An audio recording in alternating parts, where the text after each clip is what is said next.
Por añadidura, cosas de Dios para la gente sencilla. El podcast de la Diócesis de Saltillo.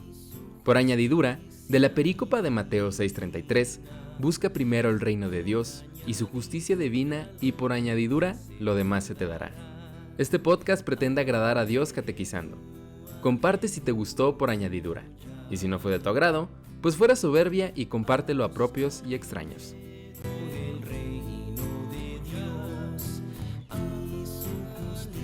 Primer capítulo. El misterio del mal.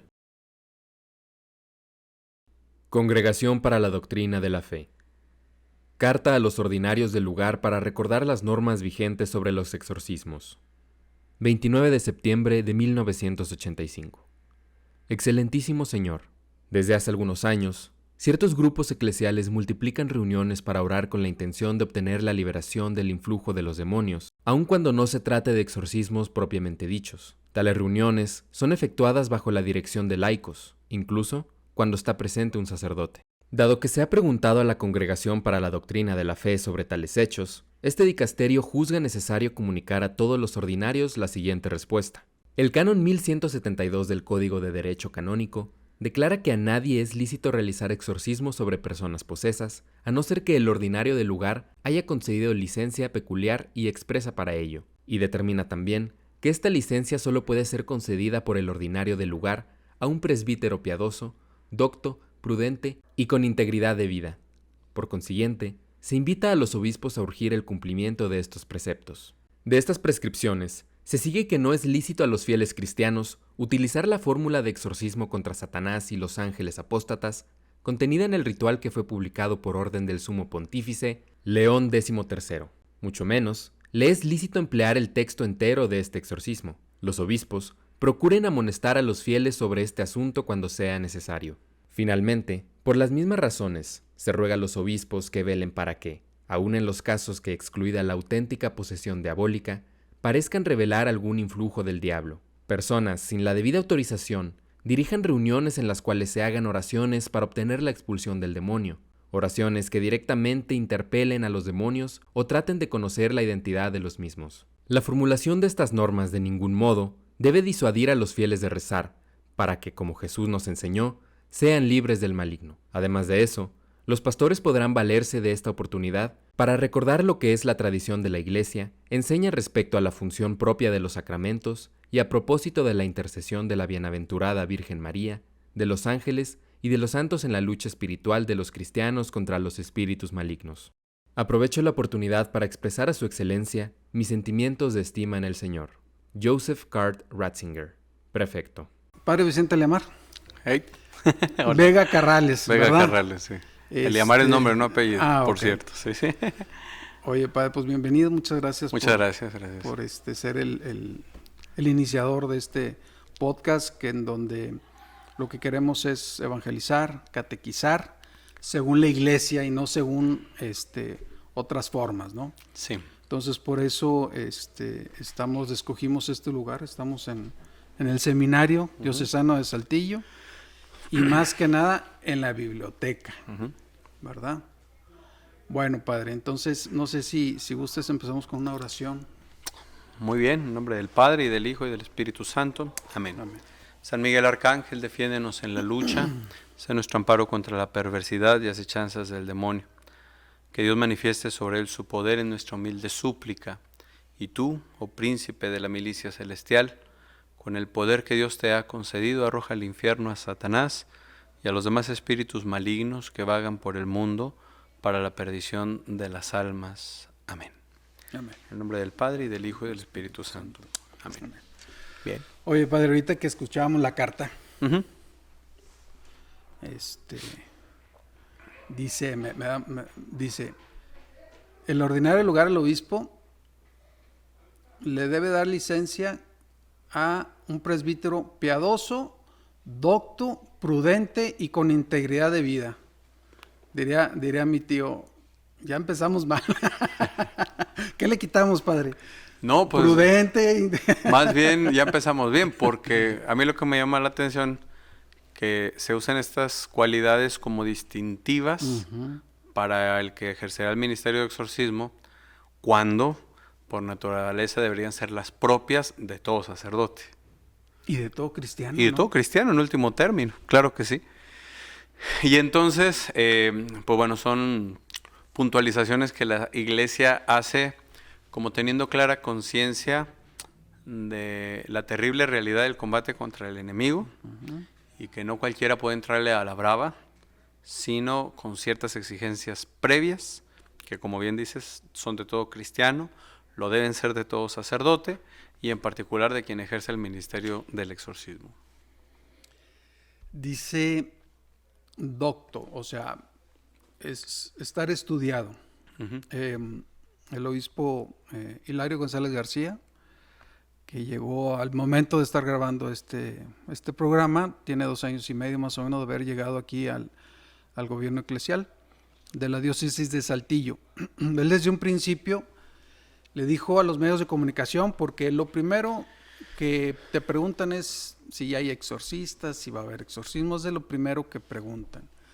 Por eso decidimos empezar esta serie de podcasts con este tema, porque es algo que, digamos, no estamos bien informados, o cada quien agarra de donde quiere, ahora con estas nuevas formas de doctrinas que le llaman de nueva era, etcétera. Entonces es una, más que información, es una desinformación o una información muy precaria. Sí. Entonces dijo el obispo, vamos a mandar unos sacerdotes para que se estudien en todo esto. Entonces escogió a 3, tú eres uno de ellos. ¿Dónde estudiaste? Ahora, ya tenías parte de esto, ya tienes conocimiento de algo, ¿no, padre? Sí. Bien, todo sacerdote debe estudiar filosofía y teología. Lo que anteriormente se estudiaba, digamos, ya no se le presta la misma atención o no es la misma currícula que se tenía. Antiguamente, tradicionalmente, existía una materia de angelología y demonología como parte del estudio del tratado de la creación, ¿no? Este aspecto de la creación invisible. De poco a poco se fueron mudando algunas materias por otras, y pienso que en general en la formación sacerdotal en este tema hay un hueco bastante serio y generalizado. Poco o nada se habla sobre estas cuestiones. Curiosamente, el Concilio Vaticano II instruye que se estudie la doctrina de Santo Tomás como un gran punto de referencia de la catolicidad o la cuestión católica. No todo lo que Santo Tomás dijo es doctrina católica en el sentido estricto que forma parte del depósito de la fe, más es de los más grandes teólogos y sin lugar a dudas punto de referencia. A él se le llama doctor angélico. ¿Por qué se le llama doctor angélico? Porque precisamente una profundización de su estudio es la cuestión de los ángeles. Tiene mucho más. Santo Tomás es impresionante cómo dominaba la filosofía, la teología y todo lo demás. Pero uno de los temas que profundizó grandemente fue el tratado y estudio de los ángeles. Por de eso, los primeros. No de los primeros, porque ya, bueno, tanto en la Sagrada Escritura como los padres de la Iglesia, que son estos santos de los primeros 8 siglos, venían ya tratando este tema. Santo Tomás, con un método que se llama escolástico, le da orden y precisión a la exposición de la doctrina. Eso es lo fundamental. Orden y precisión con un esquema filosófico-teológico clarísimo. Bueno, y entonces te digo, él recibe su apodo del Tratado de la Teología Angelical, y cosa que poco o nada se conoce en la formación actual de los sacerdotes. Entonces, como digamos, hay un serio hueco en la currícula en general, pues es algo que se tiene que ajustar de alguna manera, ¿no? Entonces, como tú dices, hay tantas ofertas, muchas de ellas alejadas o incluso contrarias a la fe, que pueden malinformar o incluso deformar, ¿no? Hay muchos libros, si tú vas a una librería cualquiera, sobre supuesto estudio de los ángeles, incluso recurrir a los ángeles a tu favor, etcétera, que tienen prácticas, en particular para los creyentes cristianos, ajenas a su fe, contrarias y que pueden producir daños en muchos aspectos. Y entonces, qué mejor que ir a lo seguro, esta doctrina católica que la Iglesia ha enseñado siempre, ¿no? Un punto de referencia, Santo Tomás, pero hay otros estudios. Uno, digamos, más o menos actual, de hace unos 40 años, Monseñor Alfonso Uribe Jaramillo, un obispo colombiano, editó un libro que se llama así, Ángeles y Demonios, que busca sintetizar y hacer una presentación esencial de lo que la Iglesia cree sobre esta realidad. Es un buen punto de referencia para empezar a conocer, ¿no? De los cursos que tú hablas, han sido unos auspiciados por la Asociación de Exorcistas de la Arquidiócesis de México. A nivel internacional hay una Asociación Internacional de Exorcistas, fundada por el famosísimo padre Gabriel Amort, que ha ido tomando una constitución propia y más formal. Esta asociación ha editado, no para el público en general, sino para quienes se dedican a esto y para los obispos, un librito que se llama Líneas Guía en el Ministerio de Exorcismo.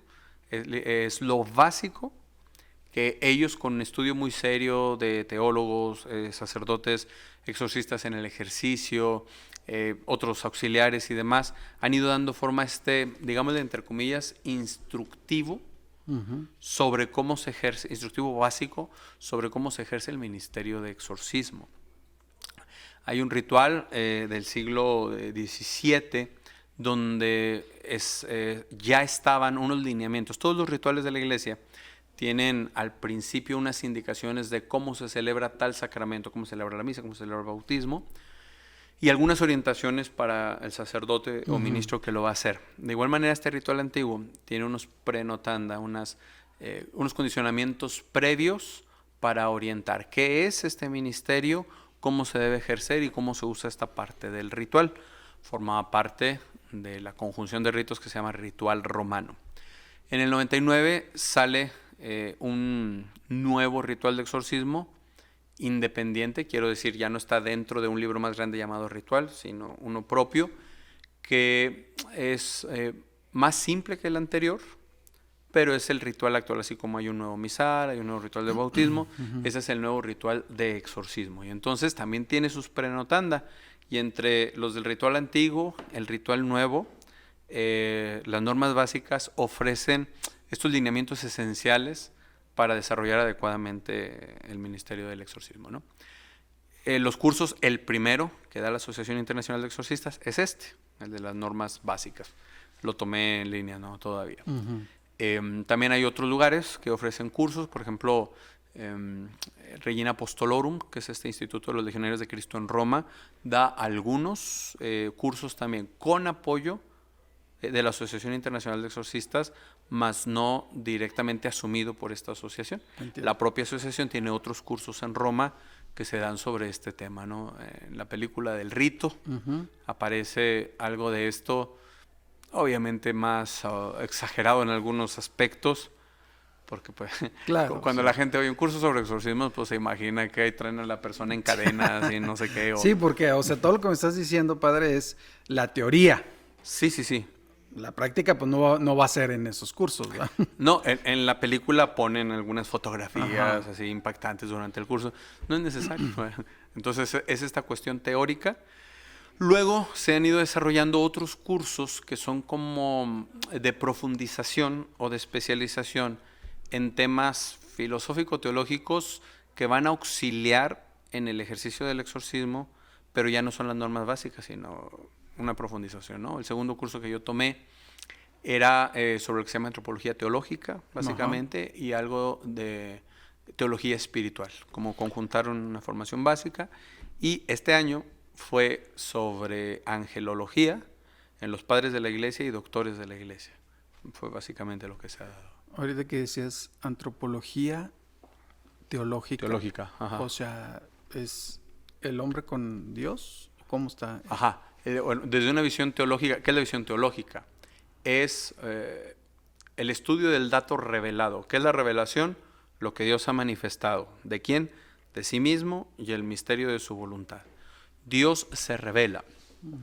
El hombre puede conocer, puede llegar a la conclusión de la existencia de Dios por la sola luz natural de la razón. Eso es lo que se llama teología natural o teodicea. Esto nos acerca a esta realidad y a la conclusión: hay un Dios que tiene ciertas cualidades. por la sola luz natural de la razón. Pero hay un límite, porque esta razón tiene un límite. Entonces tuvo que venir Dios a revelarse Él mismo y cuál era su voluntad. A través de toda la historia de la salvación, teniendo a Jesucristo como mediador y plenitud de esa revelación. ¿Para qué se revela Dios? Para que el hombre pueda salvarse y entonces compartir con Él, con Dios mismo, toda la eternidad. Entonces, esa es la revelación. ¿Qué hace la teología? Bebe de la revelación y, valiéndose de la razón de la inteligencia, la desmenuza para que sea accesible, sea aplicable, sea entendible cada vez más. Yo pongo un ejemplo. El momento cumbre de la revelación de Dios es el misterio pascual. Pasión, muerte y resurrección del Señor. Vamos a imaginar un estanque tranquilo donde llega una piedra y toca con el agua. Ese toque sería el misterio pascual. Okay. Muerte y resurrección del Señor. ¿Qué pasa tras ese toque? Una serie de ondas que conforme pasa el tiempo va creciendo la extensión de una manera inimaginable, ¿no? O sea, si tú valoras una piedrita, qué dimensión puede tener y lo comparas con la dimensión de la onda más grande, dices, ¿cómo esto llegó a tanto? Bueno, así. La muerte y resurrección del Señor a lo largo de los siglos y en lo extenso del mundo ha crecido en la comprensión. La Iglesia, en el ejercicio teológico, es decir, en el estudio y la contemplación de esta verdad revelada, ha crecido en esta intelección de lo que Dios quiere, entender lo que Dios quiere, lo que Dios manifiesta, lo que Dios es. Podemos decir, es más, con esta biblioteca tenemos buen ejemplo para ilustrar esto. Hoy la Iglesia, no tú o yo, la Iglesia conoce más del misterio de Dios que lo que conocieron los apóstoles. Entiendo. En su inteligencia. ¿Por qué? Porque ha crecido ese conocimiento. Ahora, nuestra fe es apostólica, es decir, parte del testimonio de los apóstoles. ¿Okay?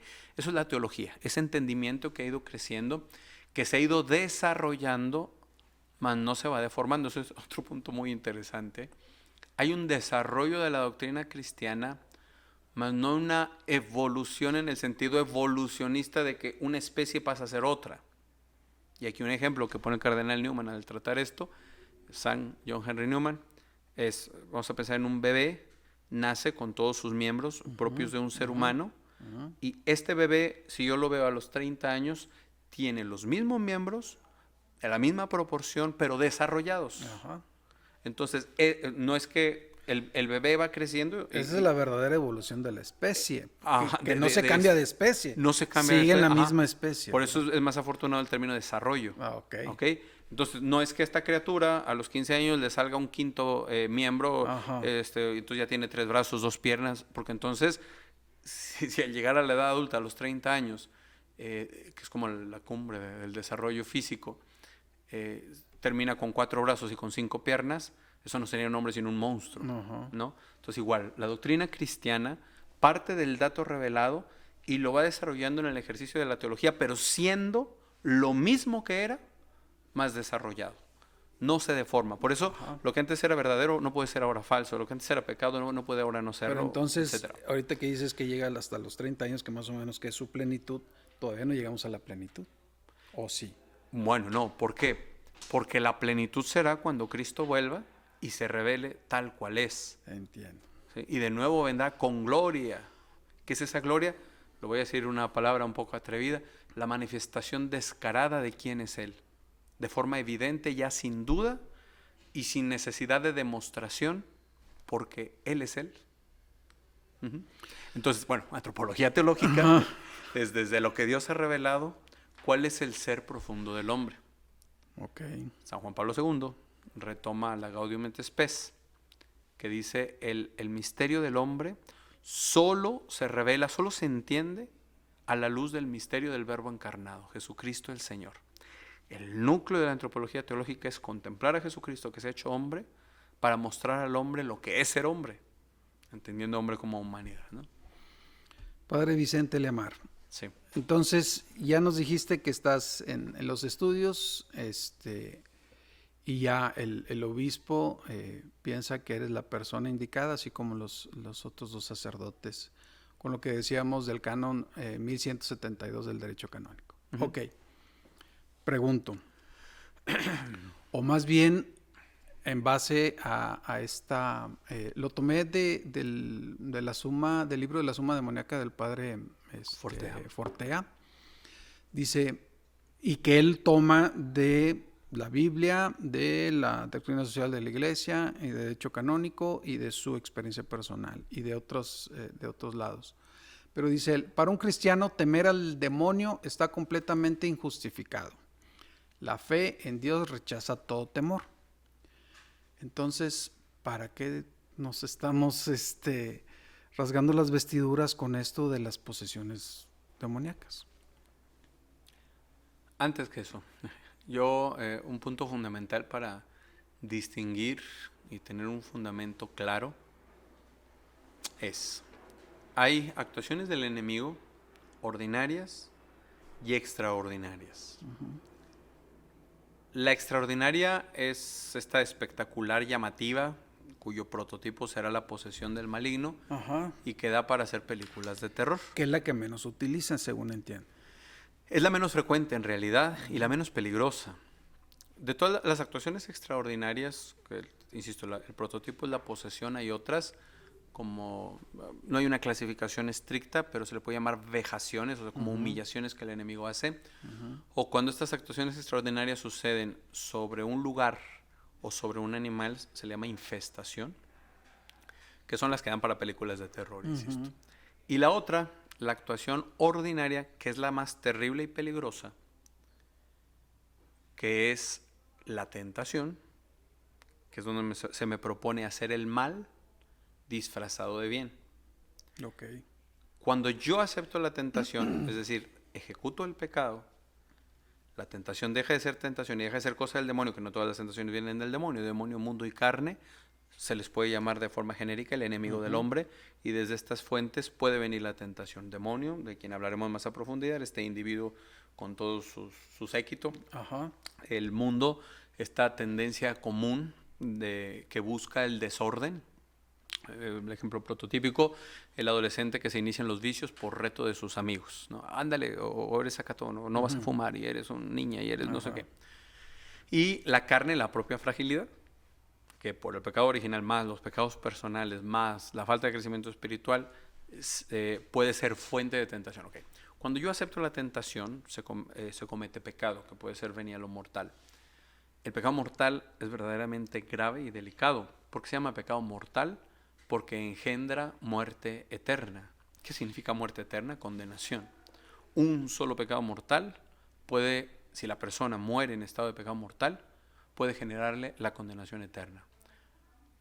San Ignacio de Loyola, en sus ejercicios espirituales, tiene una meditación que se llama 3 pecados: pecado del demonio, pecado de Adán, el pecado personal.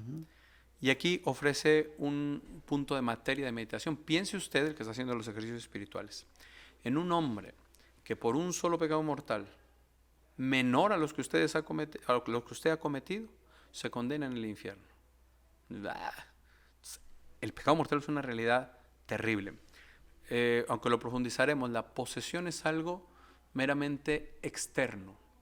El enemigo eventualmente, porque no es todo el tiempo, arrebata el cuerpo, estimulando, vamos a llamarlo así, la dimensión sensible del alma, pero no puede tocar la esencia del alma. Esto no es tan preciso porque el alma no se divide, pero bueno, no toca la esencia del alma, que solo Dios es dueño de ella. Ok. Entonces el pecado, la tentación ordinaria del demonio, da para el resto de películas. En donde se habla de adulterio, asesinato, que no sé qué tanto, y nadie se escandaliza de ello, ¿no? Estamos en una ciudad de cerca del 1,000,000 de habitantes, ¿no? Aquí en Saltillo. ¿Cuántas posesiones habrá? Pocas. ¿20, 30, 40? No lo sé. ¿Cuánto tiempo? Actualmente, tiempo, quiero decir actualmente. Okay. Actualmente, ¿cuántas posesiones del maligno verdaderas habrá? Pocas. 1,000,000 de personas. ¿Cuántos estarán en la gracia de Dios? O sea, libres de pecado mortal. Entonces, cientos de miles de personas que no les interesa estar en gracia, están en un estado, pueden estar en un estado más grave que en el que está una persona que sufre posesión y que sin embargo se está confesando, está yendo a misa, está llevando una vida de gracia.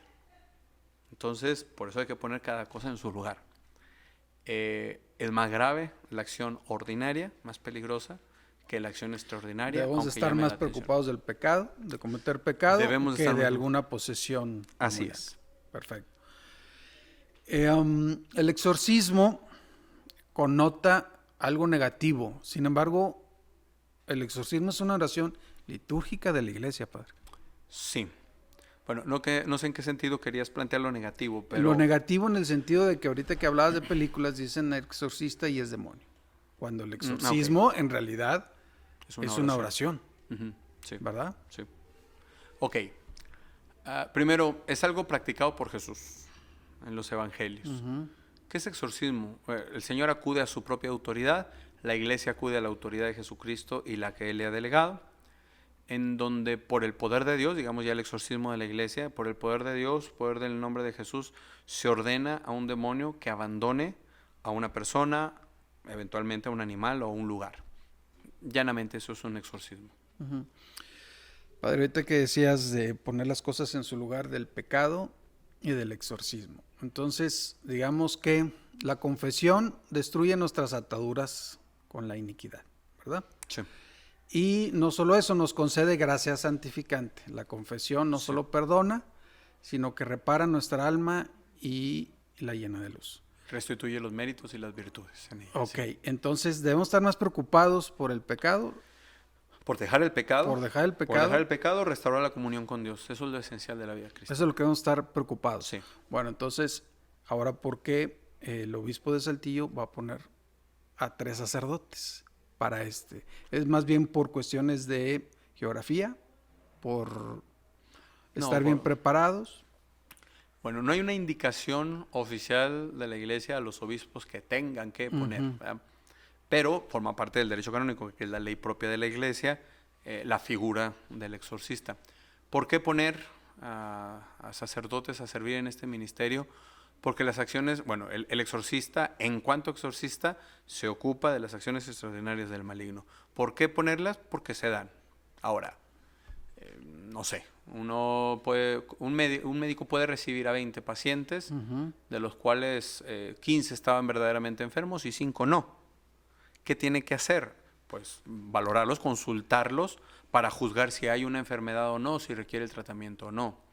Entonces, en la atención pastoral de la iglesia, pues se requiere satisfacer las necesidades que hay y no significa que entonces haya 20,000 casos de posesión que requieren este ejercicio, pero sí bastantes casos en los que se precisa de un discernimiento. De acuerdo. Para ver si hay o no, y es parte del servicio, y en donde se requiera una atención peculiar de la celebración litúrgica de un exorcismo o de una oración espontánea de liberación, pues que se ejecute tal Que cosa. para eso tienes que saber platicar con la persona, con la familia, etcétera, etcétera. Y a lo mejor no en una sola cita, sino a lo mejor en varias. Sí. Y diríamos, por eso el obispo ha querido asumir el mismo título que se tiene a este ministerio en la Arquidiócesis de México, Pastoral de la Consolación. Ah, ok. Precisamente porque no trabajamos en orden al diablo, sino en orden a Dios. Y en ese sentido, esta sería una parte de la evangelización integral de la iglesia, muy constitutiva de lo que llamaríamos dirección espiritual, el acompañamiento espiritual. Un aspecto del acompañamiento espiritual va a ser este, en el cual por eso hay que estudiar más particularmente lo que ahí se dice, etcétera. Pero es un aspecto del todo de la iglesia, de la pastoral de la iglesia. ¿Por qué hay que hacerlo? Porque es una necesidad, ¿no? ¿Pastoral de consolación y liberación o nada más? Pastoral de la consolación, donde entra el acompañamiento, la vida de gracia, los sacramentos, la confesión, y cuando se requiere la oración de liberación o el exorcismo. Ok, padre. ¿Qué es un demonio? Un demonio. Fíjate, hay una catequesis del Papa Pablo VI, 15 de noviembre de 1972. Ves que los papas generalmente el miércoles han estado dando una catequesis, una enseñanza. Puntualmente, su santidad San Pablo VI, 15 de noviembre del 72, cualquiera puede acudir a la página del Vaticano, pone estos datos o incluso en el Google, le pones Pablo VI, catequesis sobre el demonio y te va a llevar a este link. Él hizo esta muy buena catequesis, precisa, densa, contundente y clara. El demonio, dice él, es un ser vivo, es alguien, es persona, no es cosa, es persona. Un ser vivo espiritual, no es de naturaleza material, como nosotros somos material y espiritual. No se puede nosotros. tocar, pues. Él es espiritual, no se puede tocar, propiamente no ocupa un lugar en el espacio porque la materia es la que ocupa un lugar en el espacio, pero eso no significa que no sea alguien, es persona, es perverso en sí mismo, es decir, está 100%. Totalmente, e inexcusablemente e irrevocablemente. Okay. Es perverso Eternamente. y eternamente, y es pervertidor. Okay. O sea, no solamente tiene una inteligencia perversa, pervertida, ¿y en qué sentido? Bueno, es que hay tantas cosas que hablar. Pero Adelante, tiempo ángel, tenemos. El ángel, porque el demonio era un ángel, era un ser espiritual de naturaleza angélica, que ángel no designa tanto el ser, sino la función. Ángel significa enviado. Pero para entenderlo, ¿no? Ángel, estos seres espirituales que han sido creados para gloria de Dios y para bien de los hombres. Decimos en el credo, creador de lo invisible, lo visible y lo invisible. Pero la creación fue al revés. Primero fue lo invisible y luego lo visible. Dios crea el mundo invisible, que serían los ángeles. Invisible para nosotros. Sí. Y entonces ellos, una vez creados, antes de que empezara la creación visible, ellos una vez creados fueron sometidos a una prueba. ¿Qué significa esto? Una oportunidad de elegir. El ángel, hay facultades propias de los seres espirituales, racionales, inteligencia, voluntad y memoria. Los ángeles y nosotros tenemos inteligencia, voluntad y memoria. Dios tiene inteligencia y voluntad, memoria no, porque es Dios. ¿Por qué? Porque no requiere la memoria, porque todo lo conoce. No necesita recordar, para él todo es presente. Todo es presente, todo es presente. O sea, no hay tiempo para él. Ajá, en el sentido que Dios no tiene memoria, no es, es que no se acuerda de tal o cual. No, porque él lo conoce. En su eterno presente. En su eterno presente. Okay. Y entonces, con la inteligencia somos capaces de conocer la verdad, con la voluntad somos capaces de elegir el bien. Ahí es donde viene la libertad, el fenómeno magnífico de la libertad. Nuestra inteligencia y nuestra voluntad, que radican en el alma, no en el cerebro, sino en el alma, son limitados porque precisan de las funciones fisiológicas, en este caso el cerebro, y eso las hace lentas. O sea, mi inteligencia, si yo voy a estudiar, tengo que leer y tengo que releer y tengo que releer, porque tengo que estructurar, y el ángel no. El ángel conoce de forma inmediata y completa aquello a lo que es capaz de conocerse. Okay. Eso es la manera de conocer el ángel. Y su voluntad tiene una firmeza que la voluntad humana no tiene. Entonces, los ángeles, cuando Dios les da la libertad de elegir o conmigo o sin mí, sabían perfectamente lo que se les estaba presentando, no como nosotros que por esta limitación nos equivocamos con mayor facilidad. Sabían perfectamente lo que Dios les estaba proponiendo y al elegirlo, su voluntad más perfecta elige de forma irrevocable.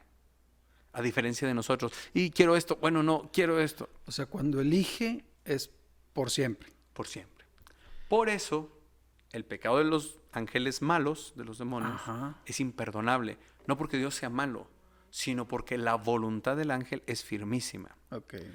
Cuando el ser humano muere, su inteligencia y su voluntad quedan donde estaban en el instante antes de morir, similar a lo de los ángeles. Pero será otro tema que conviene tratar después. Padre, ahorita que dices de que Dios les dio una especie de prueba, entonces los ángeles sí tienen tiempo, pero no es el tiempo de Dios ni el tiempo del humano, es otro tiempo, ¿o cómo? Porque Dios, al decidir es porque hay un tiempo, ¿verdad? Sí, bueno, el tiempo es otro tema filosófico interesantísimo. A nivel filosófico, el tiempo es la medida del movimiento según un antes y un después. Sí. O sea, tú y yo tenemos la experiencia de que hay un antes y un después. Sí. Hace X minutos empezamos este diálogo, dentro de X minutos lo vamos a terminar. Sí. Pero eso solo acontece en el instante. Entonces el tiempo, yo no lo puedo agarrar y decir, aquí está el tiempo. No. Sin embargo, forma parte de la realidad. En este movimiento que no solo hablamos de movimiento local, de un lugar a otro, sino este movimiento de lo profundo del ser, que, insisto, hay un antes y un después. Okay. Dios no está sujeto al tiempo porque es eterno. pero podemos decir, Él ha creado el tiempo, por eso hablamos de una historia de salvación, que es donde nosotros nos desenvolvemos. Los ángeles participan de esta temporalidad porque el ángel estrictamente no es eterno, porque sí tuvo un principio. Okay. Como nosotros tampoco somos Del eternos. principio creador. Hay un principio en el que fuimos creados. Todos los ángeles fueron creados antes de la creación visible. Por lo tanto, tienen un tiempo. Tienen un tiempo. Pero no es el del humano. No se maneja de igual manera. Y el espacio, pues sería otro problema, como no tiene materia, y el espacio siempre lo referimos entre dos puntos, ¿cuál es la relación entre ellos? Pues los ángeles no tienen en sí mismos una corporeidad que nos haga ubicarlos aquí o aquí. Más, sí hay ángeles en el cielo y demonios en el infierno. Temas entre filosóficos y teológicos difíciles. Bueno. Sí, entonces, hubo un tiempo, esto parece así, pero hubo un tiempo en la Edad Media, que fue una edad magnífica, por cierto. Ajá. Hubo un tiempo en la Edad Media donde esto era tema de discusión teológica. Ok. Entonces, bueno, ¿cuántos ángeles puede haber aquí o allá? Bueno, Cuando hablemos de la historicidad de estos casos, podemos llegar a la Edad Media y platicar tantito de eso, padre. Sí. Ahorita que decías de que los ángeles, Dios les puso una prueba, dice en Apocalipsis 12, y se entabló un combate en el cielo, Miguel y sus ángeles luchando con el dragón. Y el dragón luchó y sus ángeles, pero no tuvieron fuerza. No volvió a encontrarse su sitio en el cielo. Fue expulsado el gran dragón, la serpiente antigua que se llama Diablo, y el adversario que engaña el orbe entero. Fue expulsado a la tierra y sus ángeles fueron expulsados con él. ¿Es más o menos lo que platicaste o esa es otra cosa? Más o menos. El Apocalipsis es desde el cielo, ver el cielo y ver la historia de salvación, pero desde la visión de Dios. Por eso va y viene. Si tuviéramos que someter a una línea cronológica al Apocalipsis, vamos a ir para acá, para allá, para acá. Cuando yo enseño el Apocalipsis, el mismo Apocalipsis lo dice: lo que es, lo que era y lo que vendrá. Entonces el Apocalipsis siempre habla de lo que ya pasó, de lo que está pasando y de lo que va a pasar. Siempre. Okay. Entonces, esta escena que platicas habla, o así se ha interpretado, lo han interpretado los padres de la iglesia. Gracias. Habla de lo que pasó, este combate original en donde San Miguel expulsa a el demonio de mayor rango, representado en el dragón, y a todos los ángeles, que aquí dice que con su cola barrió un tercio de las estrellas. Un tercio. De esto se valen algunos santos para interpretar, digamos, que los demonios eran ese tercio de ángeles que no quiso someterse libremente a la voluntad de Dios. Entonces hace el retrato de aquello, pero también hace el retrato de lo que es, porque este combate espiritual no termina, y hace un retrato de lo que será, porque también se habla de un combate escatológico cuando Cristo vuelva, y entonces ya todos los demonios sean sometidos definitivamente al infierno, y de ahí verdaderamente ya no habrá salida por toda la eternidad, ¿no? Por eso el Apocalipsis es de lo que pasó, de lo que pasa y de lo que pasará siempre.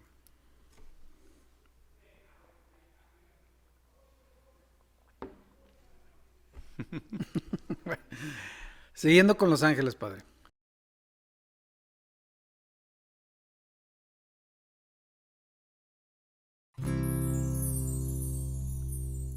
Por añadidura, cosas de Dios para la gente sencilla. El podcast de la Diócesis de Saltillo. Por añadidura, de la perícopa de Mateo 6:33, busca primero el reino de Dios y su justicia divina, y por añadidura, lo demás se te dará. Este podcast pretende agradar a Dios catequizando. Comparte si te gustó por añadidura, y si no fue de tu agrado, pues fuera soberbia y compártelo a propios y extraños.